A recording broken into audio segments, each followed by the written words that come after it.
Hi, welcome back this morning. I am in my office. I am doing some research on a class that I'll be teaching later on next week.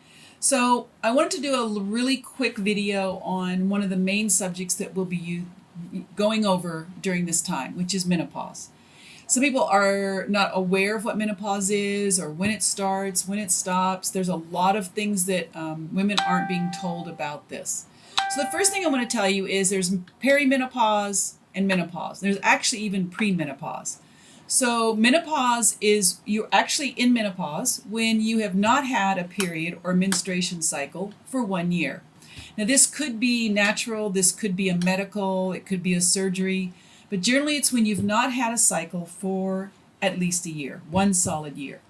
So perimenopause is when your symptoms start to come around a few years before.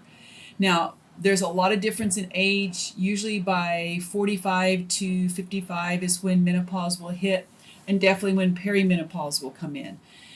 Some of the symptoms you may feel will be like bloating, hormonal changes, irritability, weight gain.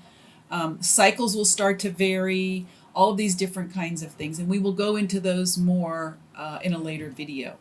Now, premenopause is when before even perimenopause starts. It's like way before. So there's a little bit, a few symptoms. Perimenopause is a little more symptoms, growing bigger. Then within that 1 year, while you're waiting to finish up your cycle, that's when all the crazy stuff starts.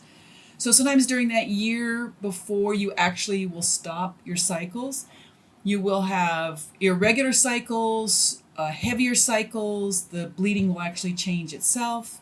You may even skip like 6 months and you think, yo, I'm getting there. And then all of a sudden you have a cycle and then you have to start all over for the year count. So it's really a full solid year with no cycles whatsoever. So one thing I want to talk about is there's a lot of symptoms that you may see, like hot flashes, vaginal dryness, a lot of sleep issues, anxiety, depression. And because estrogen is coming down, actually you're going to feel hungry, so you want to start eating a lot. And you may even eat the things that aren't good for you, that make you feel good because you're not feeling good. So things like fat, sugar, those kinds of things. Quick foods, processed foods because you're tired and you don't want to cook. Or a salad just does not even look good, but a burger does. So be aware of, as your body changes, that you're going to want to watch the food because that's when the weight gain, and then it's harder to get that weight off afterwards. So the things during menopause are going to be healthy diets, and that can vary with culture, with people. So just look at it with less sugar, less processed, less fried, and more whole foods.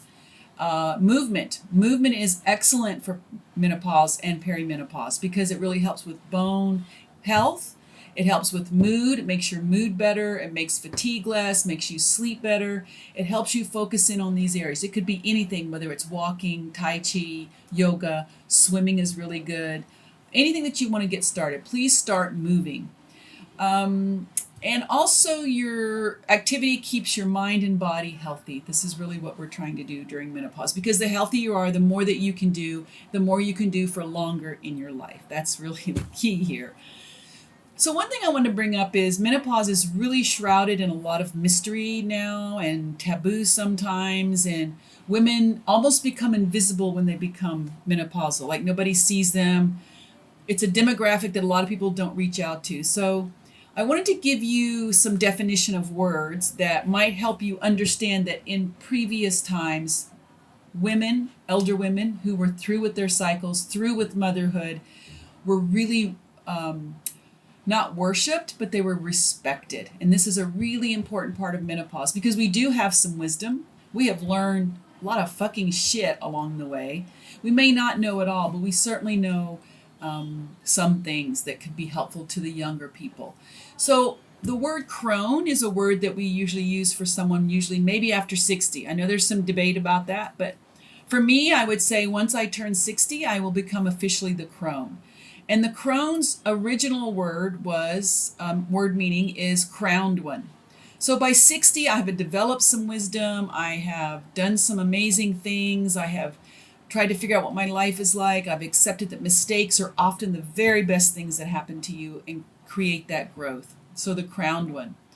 Then hag is the holy one. So people will say hag as if it's a very detrimental kind of word.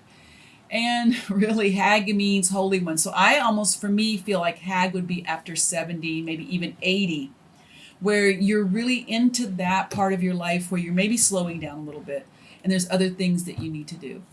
Witch actually means wise one. So witch is something maybe earlier on or maybe throughout the whole time. So think about future or past generations, how they really used words that were very respectful and accepting of the wisdom of elder women. Anyway, we'll come back to all these things in later videos. Have a great day. Be active, eat good food, and peace. So don't forget to subscribe, comment, ask me any questions about menopause, please, in the comment section, and I will definitely try to get back with you or even make a video about it. I'm so looking forward to sharing the menopause information with women and even their partners, because men need to know about menopause. So, talk to you later. Bye.